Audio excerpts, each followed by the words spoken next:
तो आइए आज के क्लास में हम लोग स्टार्ट करते हैं। क्लास 9th का सब्जेक्ट हिंदी है ये, जिसका नाम है गोधूली भाग 1। जैसा कि कल के क्लास में हम लोगों ने पाठ 1 पढ़ा था और आज हमारा पाठ 2 जिसका नाम है भारत का पुरातन विद्यापीठ नालंदा। पाठ का नाम क्या है जी? भारत का पुरातन विद्यापीठ नालंदा, और इसके लेखक का नाम है राजेंद्र प्रसाद। राजेंद्र प्रसाद जो हमारे देश के प्रथम राष्ट्रपति, स्वतंत्र भारत के, गणतंत्र भारत के प्रथम राष्ट्रपति डॉक्टर राजेंद्र प्रसाद, उन्होंने ही इस चैप्टर को लिखा है। सबसे पहले हम हर चैप्टर की तरह लेखक का परिचय पढ़ेंगे, जो आपके किताब में पेज नंबर 19 में दिया है, और जैसे ही ये समाप्त होगा तो उसके बाद हम चैप्टर का एक्सप्लेनेशन करेंगे, यानी कि लाइन बाय लाइन उसको पढ़ेंगे। तो चलिए स्टार्ट करते हैं। यहाँ पे आप फिगर जो देख सकते हैं, ये हमारे डॉक्टर राजेंद्र प्रसाद जी हैं, और यहाँ पे लिखा भी है कि the first president of India, यानी कि भारत के प्रथम राष्ट्रपति डॉक्टर राजेंद्र प्रसाद। राजेंद्र प्रसाद का जन्म 3 दिसंबर 1884 ईस्वी को सारण जिला, जो पड़ता है बिहार में, सारण जिला जिसको हम लोग छपरा बोलते हैं, क्या बोलते हैं? छपरा के जीरादेई गांव में हुआ था। आप लोग सबसे पहले जान लीजिए, आज जो है सारण 3 भागों में बटा हुआ है, गोपालगंज, सिवान और छपरा। हम लोग जिस जिले में है वो हमारा जिला है गोपालगंज, लेकिन पहले हम लोगों को भी सारण जिला के अंतर्गत ही रखा जाता था। यानी सारण कह देने का अर्थ आप समझ जाइए कि हमारा जिला जो है छपरा होता था। पहले सिवान और गोपालगंज कोई जिला नहीं था, केवल एक ही जिला था, छपरा। लेकिन कोई भी कार्य शहर में अगर गोपालगंज और सिवान के लोगों का पड़ता था तो छपरा जाने में बहुत ज़्यादा दिक्कत होता था। आज के समय के जैसा यातायात का साधन भी नहीं था, साथ ही साथ उतना दूर जाने में हर किसी को परेशानी होती थी।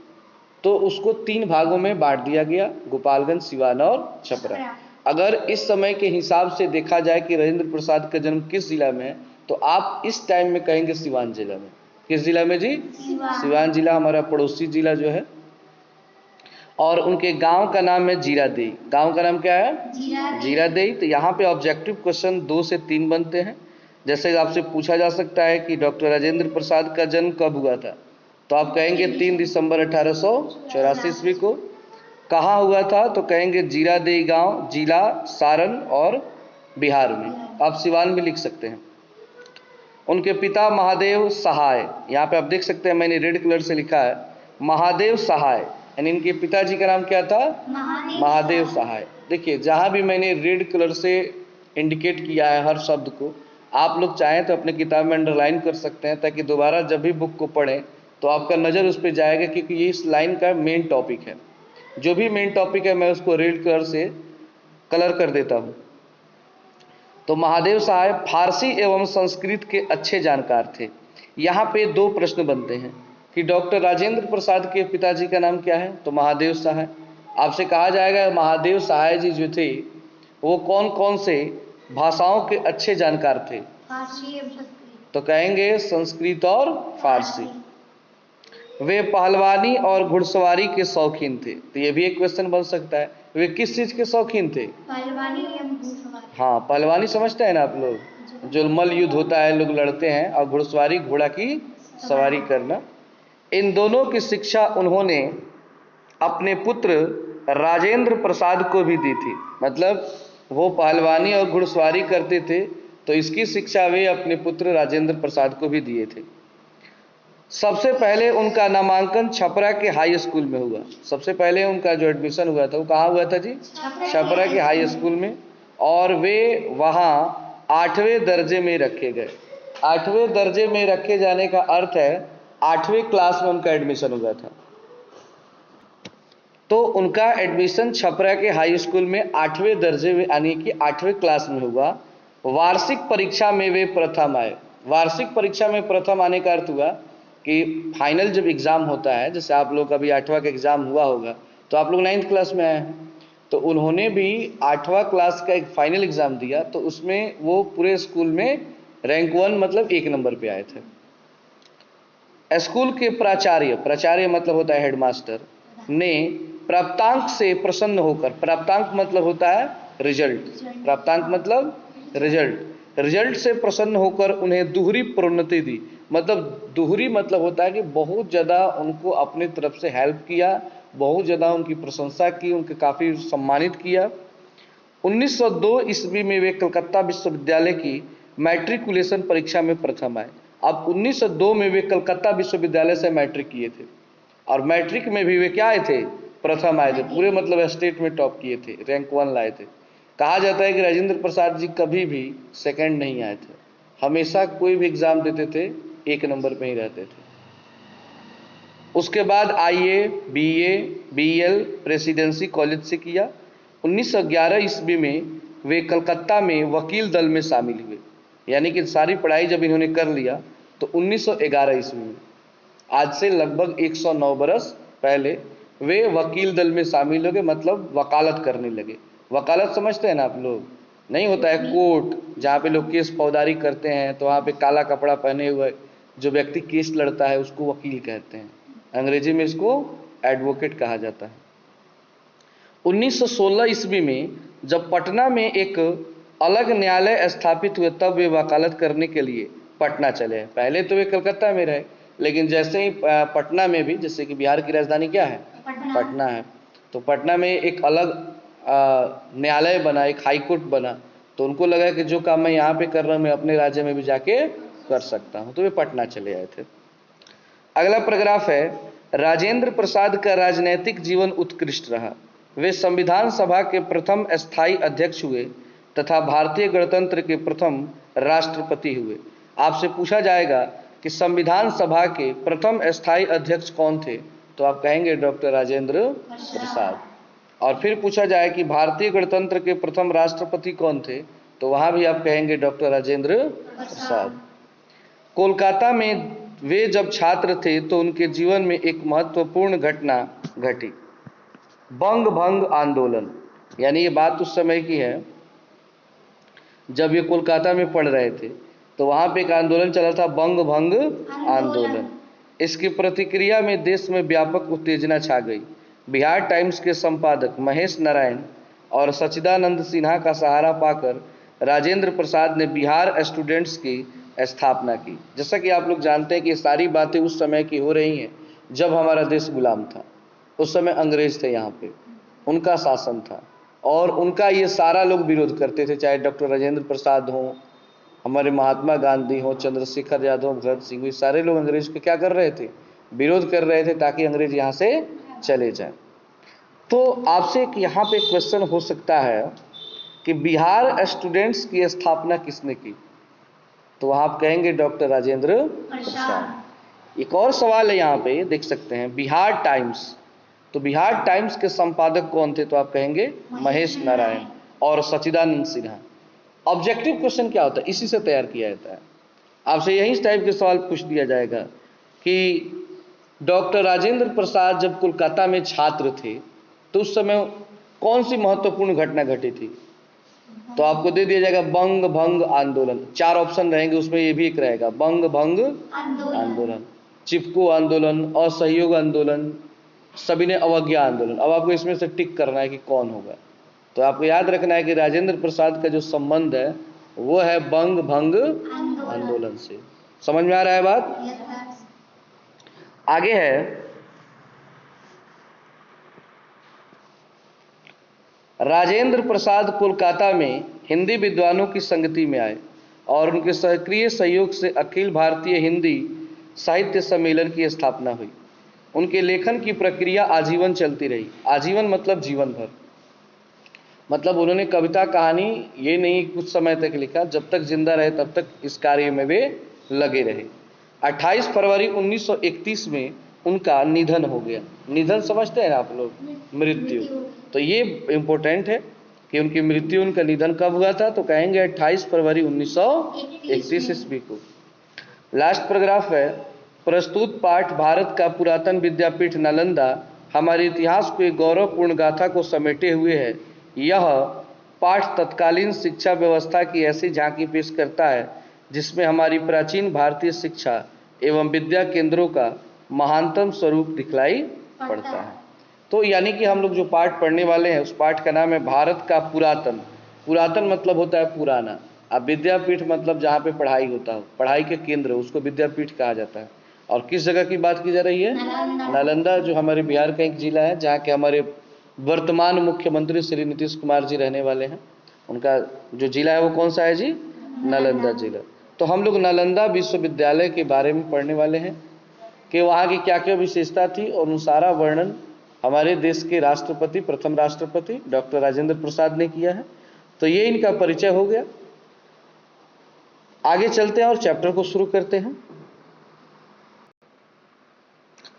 नालंदा हमारे इतिहास में अत्यंत आकर्षक नाम है, जिसके चारों ओर न केवल भारतीय ज्ञान साधना के सुरभित पुष्प खिले हैं, अपितु किसी समय एशिया महाद्वीप के विस्तृत भूभाग के विद्या संबंधी सूत्र भी उसके साथ जुड़े हुए थे।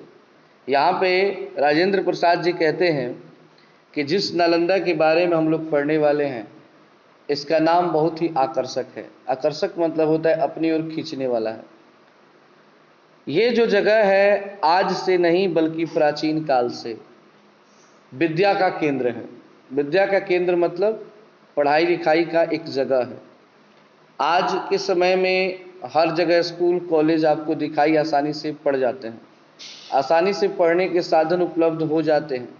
लेकिन प्राचीन काल, मध्यकाल, जिस समय विदेशी आक्रमणकारी यहाँ पे बार बार आए, तो यहाँ पे पढ़ने लिखने की ज़्यादा सुविधाएं नहीं थी। लेकिन एक जगह है नालंदा, जहाँ पे प्राचीन काल हो, मध्यकाल हो या आधुनिक काल हो, सभी कालों में पढ़ाई के केंद्र हमेशा रहा है, और वो विश्वविद्यालय है नालंदा विश्वविद्यालय। ज्ञान के क्षेत्र में देश और जातियों के भेद लुप्त हो जाते हैं। लुप्त मतलब होता है गायब होना। अगर आप पढ़ाई करते हैं तो क्या पढ़ाई करते समय आप किसी देश को देखते हैं? क्या आप किसी जाति को देख करके पढ़ाई करते हैं? तो पढ़ाई एक ऐसा जगह है जहाँ पे कोई भी भेदभाव नहीं होता है, ना तो जाति का, ना धर्म का, ना देश का। आप भारत के हैं तो ऐसा नहीं है कि आप इंग्लैंड जाकर नहीं पढ़ सकते हैं, या कोई इंग्लैंड में है ऐसा नहीं है कि वो भारत में आके नहीं पढ़ सकता है। क्योंकि ज्ञान जो होता है वो किसी व्यक्ति विशेष, किसी देश विशेष के लिए नहीं होता है, वो सबके लिए होता है। कहा जाता है कि जाति न पूछो साधु की, पूछ लीजिए ज्ञान। क्योंकि कोई भी व्यक्ति है, अगर वो ज्ञानी है, आपको कुछ सिखा सकता है, तो आपको ये बात से मतलब नहीं होना चाहिए कि वो व्यक्ति कहाँ का है, वो व्यक्ति कैसा दिखता है, या वह व्यक्ति किस जाति का, किस धर्म का है। आपको केवल मतलब ये होना चाहिए कि हमें यहाँ से ज्ञान हासिल करना है। इसके अलावा हमें किसी भी चीज से कोई मतलब नहीं है। नालंदा इसका उज्जवल दृष्टांत है। मतलब अगर इस तरह की बातें की जाए कि वो कौन सा जगह है जहाँ पे देश जाति का किसी भी प्रकार का कोई भेदभाव नहीं है, तो आप कहेंगे इसका एक एग्जाम्पल है नालंदा। कौन सा जगह है जी? नालंदा। नालंदा की वाणी एशिया महाद्वीप में पर्वत और समुद्रों के उस पार तक फैल गई थी। इस लाइन को समझिएगा। नालंदा की वाणी मतलब नालंदा की इतनी विशेषता हो गई थी कि इसकी विशेषता का वर्णन एशिया महाद्वीप में तो फैला ही था। हम लोग किस महाद्वीप में हैं? एशिया महाद्वीप में। एशिया महाद्वीप के बाद पर्वत और समुद्रों के पार यानी कि यूरोप महादेश, जो विदेश है, अमेरिका, फ्रांस, जर्मनी, वहां तक नालंदा की बातें पहुंच चुकी थी कि एक विश्वविद्यालय है जहां पर इतनी अच्छी पढ़ाई होती है कि आप पूरी दुनिया खोजे तो शायद ही वैसी पढ़ाई किसी और यूनिवर्सिटी में होता। लगभग 600 वर्षों तक नालंदा एशिया का चैतन्य केंद्र बना रहा। कितने 100 वर्षों तक रहा जी? 600 वर्षों तक नालंदा जो है एशिया का चैतन्य केंद्र बना रहा। थोड़ा सा यहाँ पे मैं एक कहानी बता देता हूँ। यहाँ पे 600 वर्ष का क्या कनेक्शन है।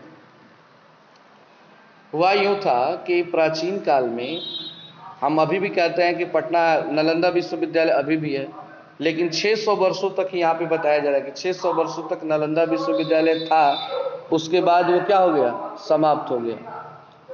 फिर तो इस समय वो नालंदा विश्वविद्यालय कहाँ से है? देखिए हुआ यूँ था कि एक आक्रमणकारी, विदेशी आक्रमणकारी हमारे देश में आया था और उसकी तबीयत खराब हो गई थी।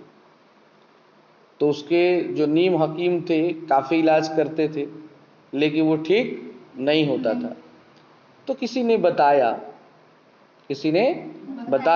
कि आप एक बार नालंदा विश्वविद्यालय के किसी एक वैद्य से दिखाइए। तो उसको अच्छा नहीं लगा ये बात। वो सोचा कि जब हमारे देश के इतने बड़े बड़े नीम हकीम मेरा इलाज नहीं कर पाते हैं, तो ये भारत जैसे देश का एक वैद्य क्या कर लेगा। लेकिन फिर भी उसकी तबीयत इतना खराब होती जा रही थी कि मजबूरी में बोला कि चलो ट्राई करके इसको भी देख लेते हैं।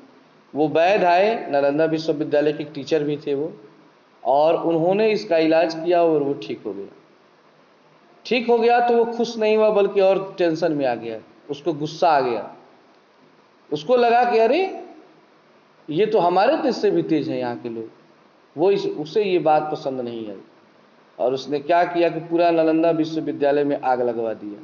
बोला कि पढ़ाई के केंद्र भारत के कौन सा है, तो नालंदा विश्वविद्यालय, जला दो इसको। कोई किताब कापी कुछ भी नहीं बचना चाहिए। जब रहेगा ही नहीं तो कोई पढ़ेगा नहीं, इतना तेज होगा नहीं।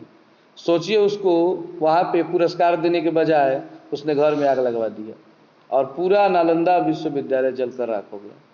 फिर उसके बाद बना जो अभी है, उसी डिजाइन से आज भी बना हुआ है, लेकिन उसको जला दिया गया। ठीक है ना। मगध की प्राचीन राजधानी व्यवहार, मगध जानते हैं पहले किसको कहा जाता था? मगध बिहार को कहा जाता था। आज हम लोग बिहार कहते हैं, पहले इसको क्या कहता था? मगध। तो पहले मगध की राजधानी थी व्यवहार। जैसे आज बिहार की राजधानी कहाँ है? पटना। तो पहले थी व्यवहार। 5 पर्वतों के मध्य में, मध्य मतलब होता है बीच में, बसी हुई गिरिब्रज या राजगिरी नामक स्थान में थी। आप लोग बाबा धाम जाते हैं या जाते हुए देखे होंगे, बहुत सारे लोग सावन में जाते हैं, सावन भादो। तो बाबा धाम लोग जाते हैं तो ये भी नाम आपने जरूर सुना होगा, राजगीर।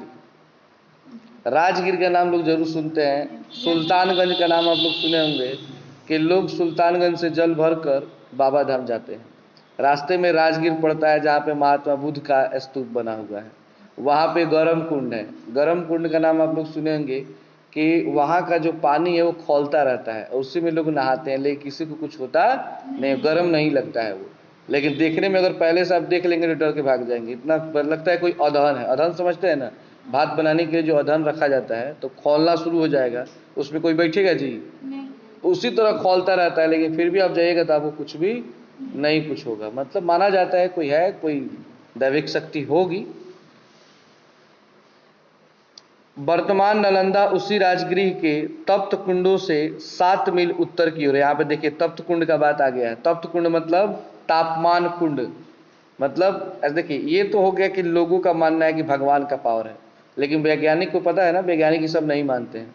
वैज्ञानिकों ने इसका पूरा खोज किया कि आखिर ये पानी क्यों खौलता है, ये पानी गर्म क्यों होता है।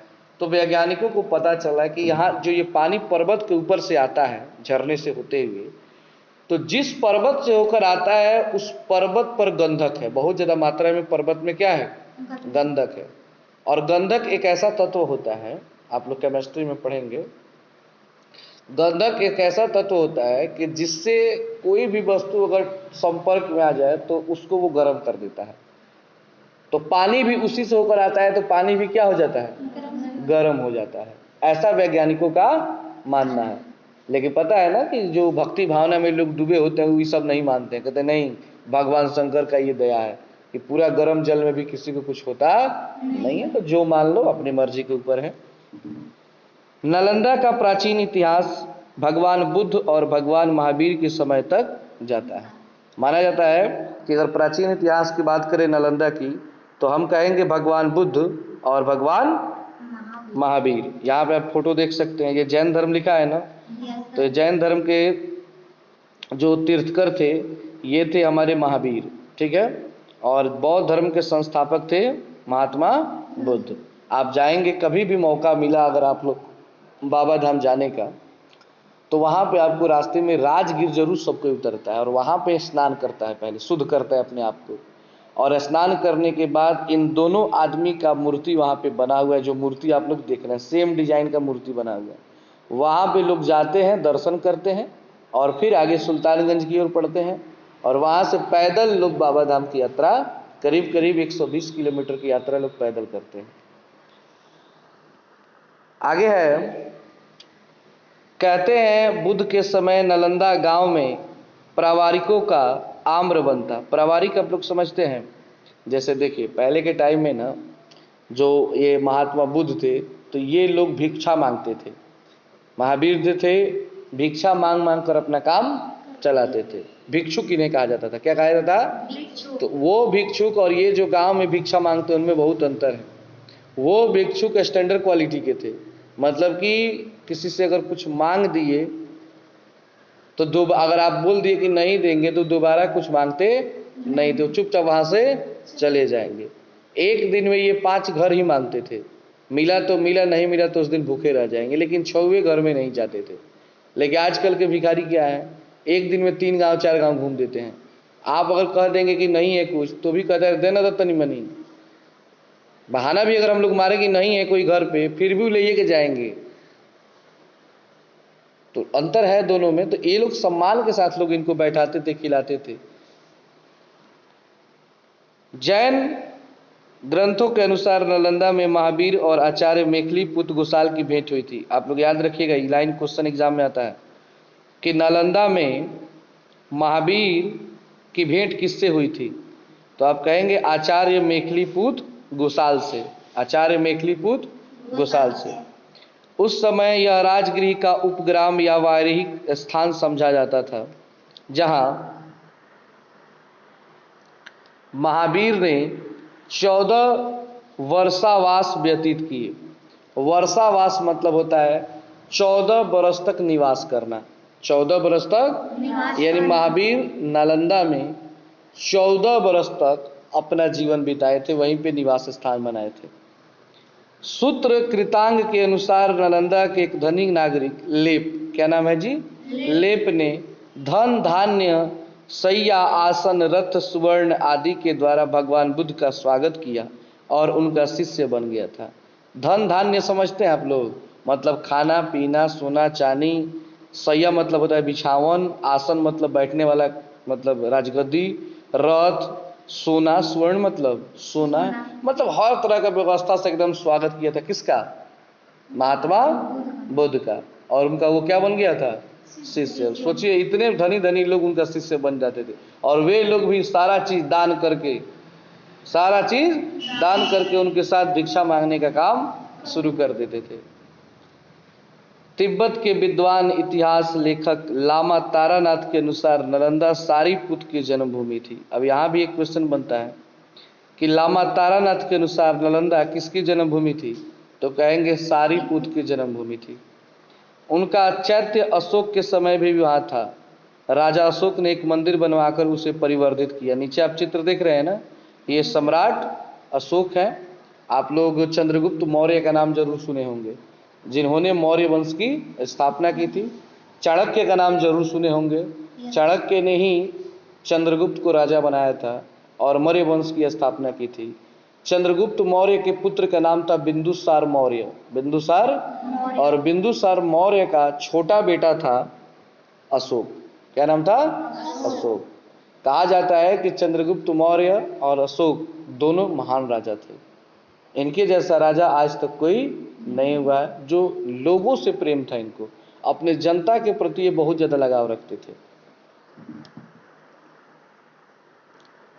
आगे है, इस प्रकार यद्यपि नालंदा की प्राचीनता की अनुश्रुति बुद्ध अशोक दोनों से संबंधित है। तो नालंदा का जो संबंध है महात्मा बुद्ध से भी है और सम्राट अशोक से भी है, किंतु एक प्राणवंत विद्यापीठ के रूप में उनके जीवन का आरंभ लगभग गुप्त काल में हुआ। तारानाथ ने तो भिक्षु नागार्जुन और आर्यदेव, अब 2 भिक्षु यहाँ पे हैं, एक है नागार्जुन और एक है आर्यदेव, इन दोनों का संबंध नालंदा से लगाया है और यहाँ तक लिखा है कि आचार्य दिनांग ने नालंदा में आकर अनेक प्रतिपक्षियों के साथ शास्त्रों का विचार किया था, जिसमें सुदुर्जय नाम के एक ब्राह्मण विद्वान अग्रणी थे। अग्रणी मतलब होता है सबसे आगे थे। मतलब कि बहुत सारे लोगों के बारे में तारानाथ ने वर्णन किया, जैसे नागार्जुन, आर्यदेव, और उसी के साथ में सबसे बड़ा जो नाम है वो एक विद्वान थे, ब्राह्मण जाति से थे। उनका नाम क्या था? सुदुर्जय। क्या नाम था जी? सुदुर्जय। अगला पैराग्राफ है चौथी सदी। चौथी सदी में, चौथी सदी का अर्थ समझ रहे हैं आप लोग? जैसे अभी चल रहा है 21वीं सदी। कौन सदी चल रहा है? 21वीं सदी। और वो कौन सी बात हो रही है? चौथी सदी। तो देखिए, जिस सदी या शताब्दी, सदी को ही क्या कहते हैं?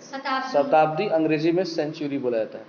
तो अभी है 21वीं शताब्दी, तो इसका अर्थ है कि 20 यानी 2020 चल रहा है। अगर आपसे कहा जाता है 20वीं शताब्दी, तो आप 1900 ईस्वी समझ जाइए, मतलब एक कम कर दीजिए। अगर आपसे कहा जाए 19वीं शताब्दी, तो 19 में से एक कम कीजिए, तो 1800 ईस्वी। क्या कहेंगे? ईस्वी कहेंगे तो 1800, और शताब्दी कहेंगे तो एगो बढ़ा के 19 शताब्दी। उसी तरह ये चौथी शताब्दी है, तो इसका अर्थ है 300 ईस्वी। कब की बात हो रही है? लगभग आज से 1700 बरस पहले। कितना 100 बरस पहले? 1700 बरस पहले की बात है। एक चीनी यात्री था। चीनी यात्री मतलब चीन से कोई आया था, यात्री था। उसका नाम था फाहियान। क्या नाम था जी? फाहियान। नालंदा में आए थे। उन्होंने सारीपुत के जन्म और परिनिर्वाण स्थान पर निर्मित स्तूप के दर्शन किए, किंतु नालंदा का विशेष अभ्युदय इसके कुछ समय बाद हुआ। जब ये आए थे तो नालंदा उतना फेमस नहीं था। हाँ, इनके बाद से नालंदा फेमस हो गया। 7वीं सदी में, अब एक के बेर 7वीं सदी 300 बरस बाद। चौथी सदी से किस सदी में? 7वीं। 300 बरस के बाद की बात है।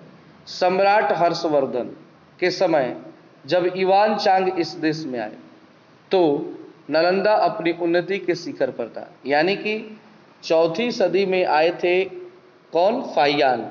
तो उस समय नालंदा उतना फेमस नहीं था। लेकिन 300 बरस बाद राजा हर्षवर्धन, उस समय यहाँ के राजा कौन थे? हर्षवर्धन। उनके समय में एक और चीनी यात्री आया जिसका नाम था युवान चांग। उस समय नालंदा फेमस हो चुका था। युवान चांग ने एक जातक की कहानी का हवाला देते हुए लिखा है कि नालंदा का यह नाम इसलिए पड़ा था कि यहाँ अपने पूर्व जन्म में उत्पन्न भगवान बुद्ध को तृप्ति नहीं होती थी। न अलदा। सच तो यह है कि ज्ञान के क्षेत्र में जो दान दिया जाता है वह सीमा रहित और अनंत होता है। न उसके बांटने वाले को तृप्ति होती है और न उसे लेने वाले को। मतलब कि युवान चांग ने बताया कि शायद इस जगह का नाम नालंदा इसलिए पड़ा था कि भगवान बुद्ध का जब जन्म हुआ तो उनको इस जगह पर कभी तृप्ति नहीं मिली थी। तृप्ति मतलब होता है कि उनको कभी संतुष्टि नहीं मिली थी। न अलदा। न अलदा, अलदा का अर्थ होता है तृप्ति, न मतलब नहीं। मतलब लगता है कि इस जगह पे उनको कभी तृप्ति नहीं मिली, जिसके चलते इसका नाम क्या रख दिया गया? नालंदा रख दिया। लेकिन फिर ये भी बताया जाता है कि शायद ये नालंदा जो बना था ये लोगों के दान से बना हुआ था, क्योंकि दान देने वाले और दान लेने वाले को तृप्ति नहीं होती है। जैसे देखिए, अगर आप किसी को कुछ दान देते हैं, जैसे कि 100 रुपये दान दिए, तो क्या आप उससे संतुष्ट हो जाते हैं? नहीं। क्या उसके बाद जीवन में कभी आदमी दान नहीं करता है, किसी को कुछ नहीं देता है? देते हैं। मन में संतुष्टि नहीं, लगता है कि थोड़ा और दे देते हैं। चंदा, अगर गांव में कोई आयोजन होता है तो लोग चंदा हर साल देते हैं। ऐसा होता है एक ही बार देते संतुष्टि हो जाता है, अगली बार से नहीं देंगे, ऐसा तो होता नहीं है। और लेने वाले को भी संतुष्टि, वो भी हर साल पहुंच जाएंगे कि भाई थोड़ा और चंदा दीजिए। तो कहा जाता है कि दान जो होता है कि बांटने वाले को तृप्ति होती है, न उसे लेने वाले को। अगला पैराग्राफ है नालंदा विश्वविद्यालय का जन्म जनता के उदार दान से हुआ कहा जाता है। माना जाता है कि नालंदा का जो जन्म हुआ था लोगों के दान से हुआ था, यानी लोगों ने मिलकर दान दिया, जिसके चलते वहाँ पे बहुत सारे मंदिर, बहुत सारे तीर्थ स्थल बनाए गए, और उसके बाद नालंदा को लोगों ने जाना। कहा जाता है कि इसका आरंभ 500 व्यापारियों के दान से हुआ था। कहा जाता है कि शुरू में सबसे पहले कितने व्यापारी इसमें दान दिए थे? 500 व्यापारी। व्यापारी समझते हैं आप लोग? अरे बिजनेसमैन, जो दुकानदार नहीं होते हैं, जिन्होंने अपने धन से भूमि खरीदकर बुद्ध को दान में दी थी। महात्मा बुद्ध को इन लोगों ने अपने पैसे से जमीन खरीद कर क्या दी थी? दान में दी थी। युवान चांग के समय में नालंदा विश्वविद्यालय का रूप धारण कर चुका था। जब युवान चांग यहाँ पे आया तो उस समय नालंदा विश्वविद्यालय बन चुका था। यहाँ उस समय 6 बड़े विहार थे। विहार समझते हैं आप लोग? एक होता है बिहार, एक होता है विहार। बिहार मतलब राज्य, जिस राज्य में हम लोग रहते हैं। अब विहार मतलब होता है ऐसा जगह जो घूमने वाला जगह हो, जहाँ पे लोग घूमने के लिए जाते हैं, उसको कहते हैं विहार। क्या कहते हैं? विहार। तो यहाँ पे 6 बड़े विहार थे, मतलब 6 ऐसे जगह थे जो घूमने वाली जगह थे, लोग घूमने के लिए आते थे। 8वीं सदी, अब फिर आ गया 7वीं सदी से 8वीं सदी, यानी 100 वर्ष आगे। यशो बर्मन, उस समय राजा कौन था? यशो बर्मन, यानी हर्षवर्धन के बाद यशो बर्मन के शिलालेख में नालंदा का बड़ा भव्य वर्णन किया गया है। यहाँ के विहारों की पंक्तियों के ऊंचे ऊंचे शिखर आकाशों में मेघों को छूते थे। मतलब कि जो भी ये बने हुए थे विहार, इतने बड़े बड़े बने हुए थे कि इनका जो शिखर था, शिखर मतलब क्या होता है? सबसे ऊंचा वाला भाग, लगता था कि मेघ को छू रहा है। मेघ मतलब बादल, इतना बड़ा कि लग रहा था आसमान में जाके छू जाए, एकदम बड़ा बड़ा बना हुआ है।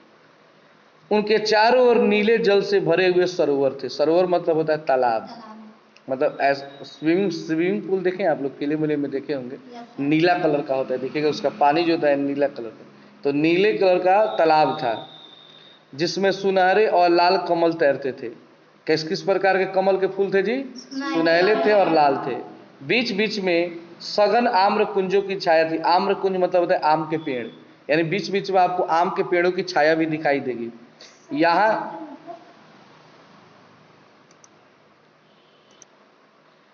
यहाँ के भवनों के शिल्प और स्थापत्य को देखकर आश्चर्य होता था। शिल्प मतलब होता है ना, दीवार पे जो कारीगरी किया जाता है, जैसे कि विभिन्न प्रकार के खुदाई करके चित्र बना दिया गया, विभिन्न प्रकार का डिजाइन बना दिया गया, उसको शिल्प बोलते हैं। क्या बोलते हैं? और जो इसको बनाता है उसको कहते हैं शिल्पकार। क्या कहते हैं? शिल्पकार। जैसे चित्र जो बनाता है उसको चित्रकार कहते हैं, उसी तरह दीवार पर जो खुदाई करके डिजाइन तैयार करता है उसको हम लोग क्या बोलते हैं? शिल्पकार कहते हैं। तो इसके शिल्प को देख करके, डिजाइनों को देख करके क्या होता था? लोगों को आश्चर्य होता था, एक गजब का डिजाइन बना हुआ है। उनमें अनेक प्रकार के अलंकार एवं सुंदर मूर्तियां थी। यूँ तो भारतवर्ष में अनेक संघाराम है, किंतु नालंदा उन सब में अद्वितीय है। अद्वितीय मतलब होता है अकेला, उसके समान कोई भी ना हो। चीनी यात्री इत सिंह, अब एक और आता है चीनी यात्री इत सिंह। पहले आया फाइयान, तब आया युवान चांग, अब कौन आ गया? इत सिंह। के समय इस विहार में 300 बड़े कमरे और 8 मंडप थे। कितने बड़े कमरे थे? 300। और कितने मंडप थे?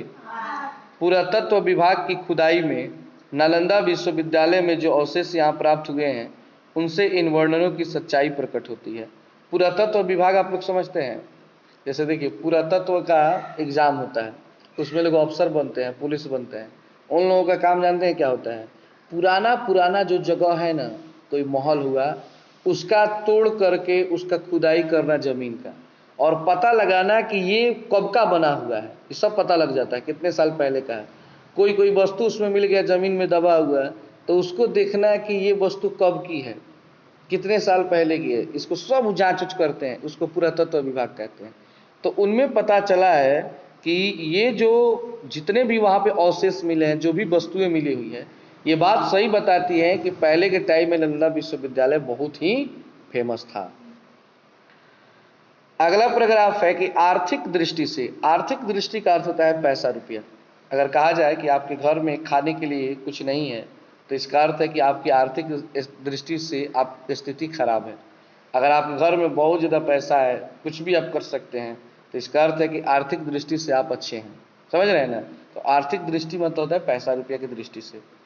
तो आर्थिक दृष्टि से नालंदा विश्वविद्यालय के आचार्य और विद्यार्थी निश्चित बना दिए गए थे। भूमि और भवनों के दान के अतिरिक्त नित्य प्रति के व्यय के लिए 100 गांवों की आय अक्षय निधि के रूप में समर्पित की गई थी। मतलब कि इस विश्वविद्यालय में जो आचार्य थे, मतलब जो टीचर लोग होते थे, जो स्टूडेंट होते थे, उनकी संख्या निश्चित थी। मतलब एक लिमिट सीट आता था। आप लोग सुने कि इतना ही एडमिशन होगा, कॉलेजों में भी आता है कि मात्र इतना ही सीट है, एडमिशन कराना है जल्दी करा लीजिए। तो वहाँ पे निश्चित सीट थे और साथ ही साथ वहाँ का टोटल मतलब काम चलाने के लिए पढ़ाई लिखाई, क्योंकि उसमें फीस तो लगता नहीं था, सब फ्री में होता था, फिर और व्यवस्था कहाँ से होगा।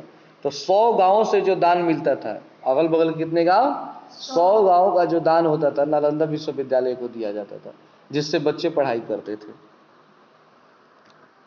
आगे है, इत्सिंग के समय में यह संख्या बढ़कर 200 गांवों तक पहुंच गई थी। लेकिन जब यहाँ पे कौन आया था, इत्सिंग, तो 100 गांवों से कितना हो गया था, 200 गांवों तक पहुंच गया था। उत्तर प्रदेश, बिहार और बंगाल, तो उत्तर प्रदेश हमारा पड़ोसी राज्य, बिहार में हम लोग हैं, हमारा पड़ोसी राज्य बंगाल भी है जिसको कलकत्ता कहते हैं, पश्चिम बंगाल। इन तीनों राज्यों ने नालंदा के निर्माण और अर्थव्यवस्था में पर्याप्त भाग लिया। बंगाल के महाराज धर्मपाल देव और देवपाल देव के समय के ताम्रपत्र और मूर्तियां नालंदा की खुदाई में प्राप्त हुई हैं। अगला पैराग्राफ है, विदेशों के साथ नालंदा विश्वविद्यालय का जो संबंध था उसका स्मारक एक ताम्रपत्र नालंदा की खुदाई में मिला है। इससे ज्ञात होता है कि स्वर्णद्वीप, जिसको सुमात्रा भी कहा जाता है, सुमात्रा के शासक शैलेंद्र सम्राट श्री बालपुत्र देव ने मगध के सम्राट देवपाल देव के पास अपना दूत भेजकर यह प्रार्थना की कि उनकी ओर से 5 गांवों का दान नालंदा विश्वविद्यालय को दिया जाए। मतलब राजा लोग भी जो होते थे ना, वो कहते थे कि जो हम गाँव में टैक्स लेते हैं उसमें से कुछ गाँवों का टैक्स न लिया जाए, वो टैक्स किसको दिया जाए, नालंदा विश्वविद्यालय को, ताकि वहाँ पे बच्चे पढ़ाई कर सकें, वहाँ का व्यवस्था सुचारू रूप से चल सके। तो कितने गाँवों का इन्होंने दान मांगा था, 5 गाँवों का। एंड देवपाल देव के पास बालपुत्र देव ने अपना दूत भेजा कि आप राजा से जाके विनती करना कि राजा ने कहा है कि आप अपने 5 गाँव का दान किसको दे दीजिए, नालंदा विश्वविद्यालय को दे दीजिए। ताम्रपत्र, ताम्र मतलब होता है तांबा, पत्र मतलब होता है पत्थर, यानी कि ये जैसे कि आप बैठे ये भी पत्र है, एक प्रकार का क्या है, पत्र है। ताम्रपत्र के अनुसार नालंदा के गुणों से आकृष्ट होकर यवद्वीप के सम्राट बालपुत्र ने भगवान बुद्ध के प्रति भक्ति प्रदर्शित करते हुए नालंदा में एक बड़े विहार का निर्माण कराया। उन 5-9 गांवों की आय, प्रज्ञा पारमिता आदि का पूजन, चतुर्दिश अर्थात अंतर्राष्ट्रीय आर्य भिक्षु संघ के चीवर, भोजन, चिकित्सा, शयनशान आदि का व्यय, धार्मिक ग्रंथों की प्रतिलिपि एवं बिहार की टूट फूट की मरम्मत आदि के लिए खर्च की जाती थी। तो उन्होंने इस बात को मान लिया कि ठीक है, मैं 5 गाँव का दान उनको, और इन 5 गाँव के दान से टोटल कार्य, मतलब वहाँ का घर का मरम्मत, वहाँ का दवाई, बच्चों की किताब, हर चीज़ की व्यवस्था उन्हीं दान से किया जाता था। यह तो संजोग से बचा हुआ एक उदाहरण है जो विदेशों में फैली हुई नालंदा की अमिट छाप हमारे सामने रखता है। लेकिन नालंदा महाविहार आर्य भिक्षु संघ की धाक समस्त एशिया भूखंड में थी। इस संघ की बहुत सी मिट्टी की मुद्राएं नालंदा में प्राप्त हुई हैं। नालंदा का शिक्षा क्रम बड़ी व्यवहारिक बुद्धि से तैयार किया गया था। उसे पढ़कर विद्यार्थी दैनिक जीवन में अधिकाधिक सफलता प्राप्त करते थे। मूल रूप में 5 विषयों की शिक्षा वहाँ अनिवार्य थी। यानी कोई भी अगर व्यक्ति नालंदा विश्वविद्यालय में जाता तो उनको नियम था कि 5 को विषय आपको जरूर पढ़ना है। शब्द विद्या या व्याकरण, सबसे पहले क्या पढ़ना है, शब्द विद्या या व्याकरण, जिससे भाषा का सम्यक ज्ञान प्राप्त हो सके। जैसे आप लोग जानते हैं ना कि जिससे शुद्ध शुद्ध बोलना पढ़ना लिखना आता है उसे क्या बोलते हैं, व्याकरण कहते हैं। सबसे पहले व्याकरण पढ़ाया जाता था। उसके बाद पढ़ाया जाता था हेतु विद्या या तर्कशास्त्र, हेतु विद्या या तर्कशास्त्र, जिनसे विद्यार्थी अपनी बुद्धि की कसौटी पर प्रत्येक बात को परख सके। फिर पढ़ाया जाता था चिकित्सा विद्या। तीसरा क्या था, चिकित्सा। हर व्यक्ति को, मतलब हर स्टूडेंट को ये पता होना चाहिए इलाज करने के लिए, मतलब कम से कम अपना इलाज तो वो कर सके नॉर्मल बीमारी का, जिससे सीखकर छात्र स्वयं स्वस्थ रह सके एवं दूसरे को भी क्या बना सके, निरोग बना सके। निरोग समझते हैं, मतलब दूसरे को कुछ कोई रोग ना हो तो उसको निरोग बोलते हैं। तथा शिल्प विद्या, शिल्प के बारे में बताए थे कि दीवालों पे जगह जगह डिजाइन बनाना सीखना चाहिए। एक न एक शिल्प को सीखना वहाँ अनिवार्य था। ठीक है, आप पूरा शिल्प नहीं सीखे, लेकिन कम से कम एक चित्र तो आपको बनाना जरूर आना चाहिए, इतना जरूर किया जाता था, जिसके द्वारा छात्रों में व्यवहारिक और आर्थिक जीवन की स्वतंत्रता आ सके। इन चारों के अतिरिक्त अपनी रुचि के अनुसार लोग धर्म, और दर्शन का अध्ययन करते थे। पांचवा होता था धर्म और दर्शन का अध्ययन करना। तो ये 5 शिक्षा सबके लिए क्या थी? जरूरी थी, सबको पढ़ना था। अगला पैराग्राफ है, आचार्य शीलभद्र योग शास्त्र के उस समय के सबसे बड़े विद्वान माने जाते थे। उनसे पहले धर्मपाल इस संस्था के प्रसिद्ध कुलपति थे। मतलब कि जो ये नालंदा विश्वविद्यालय है तो योग शास्त्र, योग मतलब बाबा रामदेव को देखे हैं ना, योग सिखाते हैं, तो वहाँ के योग शास्त्र के सबसे बड़े विद्वान जो थे उनका नाम था शीलभद्र। क्या नाम था? शीलभद्र। और उनसे पहले थे धर्मपाल। कौन थे? धर्मपाल। शीलभद्र, ज्ञानचंद्र, प्रभामित्र, स्थिरमति, गुणमति आदि अन्य आचार्य युवान चांग के समकालीन थे। युवान चांग के समकालीन का अर्थ क्या हुआ कि जब युवान चांग यहाँ पे आया था तो उस समय ये सारे लोग थे इस किस विश्वविद्यालय में? नालंदा विश्वविद्यालय में। जिस समय युवान चांग अपने देश चीन को लौट गए उस समय भी अपने भारतीय मित्रों के साथ उनका वैसा ही घनिष्ठ संबंध रहा।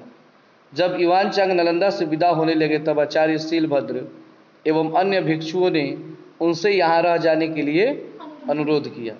युवान चांग ने उत्तर में यह वचन कहे, यह देश बुद्ध की जन्मभूमि है, इसके प्रति प्रेम न हो सकना असंभव है, लेकिन यहाँ आने का मेरा उद्देश्य यही था कि अपने भाइयों के हित के लिए मैं भगवान के महान धर्म की खोज करूं।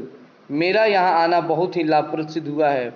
अब यहाँ से वापस जाकर मेरी इच्छा है कि जो मैंने पढ़ा सुना है उसे दूसरों के हितार्थ बताऊं और अनुवाद रूप में लाऊं, जिसके फलस्वरूप अन्य मनुष्य भी आपके प्रति उसी प्रकार कृतज्ञ हो सकें जिस प्रकार मैं हुआ हूँ। यानी शीलभद्र ने कहा युवान चांग से कि आप मत जाइए, तो बोलते हैं नहीं, ऐसा नहीं कि मैं यहाँ से चला जाऊंगा तो इस देश से मेरा प्रेम समाप्त हो जाएगा। यह जगह बुद्ध की जन्मभूमि है, इससे लगाव न हो पाना तो संभव ही नहीं है। मैं इसलिए जाना चाहता हूं कि मैं अपने चीन के लोगों को यहाँ की विशेषताएं बता सकूं, ताकि वे लोग भी यहाँ के बारे में जानकर भारत से प्रेम करें, भारत के महत्व को समझें, जैसे आज मैंने समझा है। इस उत्तर से शीलभद्र को बड़ी प्रसन्नता हुई और इस बात को सुनकर जो शीलभद्र जी थे उनको बहुत अच्छा लगा और उन्होंने कहा, यह उदार विचार तो बोधिसत्वों जैसे है, मेरा हृदय भी तुम्हारी सदाशाओं का समर्थन करता है। नालंदा के विद्वानों ने विदेशों में जाकर ज्ञान का प्रसार किया। पहले तो तिब्बत के प्रसिद्ध सम्राट स्रोंग-छन-गम्पो, क्या नाम है उनका जी? स्रोंग-छन-गम्पो, 630 ईस्वी की बात है, ने अपने देश में भारतीय लिपि और ज्ञान का प्रचार करने के लिए अपने यहाँ के विद्वान थोनमी संभोट को नालंदा भेजा। यानी कि तिब्बत का नाम सुने आप लोग? चाइना इस समय उसको अपने अंडर जबरदस्ती हथिया लिया है। पहले एक अलग देश था, वो कहता है नहीं ये हमारा भाग है। तो वहाँ का एक राजा था सम्राट स्रोंग-छन-गम्पो 630 ईस्वी में, उसने अपने एक विद्वान को भेजा था नालंदा में, उसका नाम था थोनमी संभोट। क्या नाम था? थोनमी संभोट को, जिसने आचार्य देववीद सिंह के चरणों में बैठकर बौद्ध और ब्राह्मण शिक्षा की शिक्षा प्राप्त की थी। इसके बाद 8वीं सदी में नालंदा के कुलपति आचार्य शांत रक्षित तिब्बती सम्राट के आमंत्रण पर उस देश में गए और फिर 8वीं सदी में राजा ने बुलाया था, जो उस समय के कुलपति थे, हेडमास्टर थे नालंदा विश्वविद्यालय के, उनको बुलाया। उनका नाम था शांत रक्षित। क्या नाम था? उनको बुलाया था तिब्बत का सम्राट। नालंदा के तंत्र विद्या के प्रमुख आचार्य कमलशील भी तिब्बत गए थे। नालंदा के विद्वानों ने तिब्बती भाषा सीखकर बौद्ध ग्रंथों और संस्कृत साहित्य का तिब्बती में अनुवाद किया। इस प्रकार उन्हें तिब्बत देश को एक साहित्य प्रदान किया और फिर सनय मतलब होता है धीरे धीरे, संस्कृत में ये होता है, ये वहाँ के निवासियों को बौद्ध धर्म में दीक्षित किया। नालंदा के आचार्य शांति रक्षित ने सबसे पहले 749 ईस्वी में तिब्बत में बौद्ध विहार की स्थापना की थी।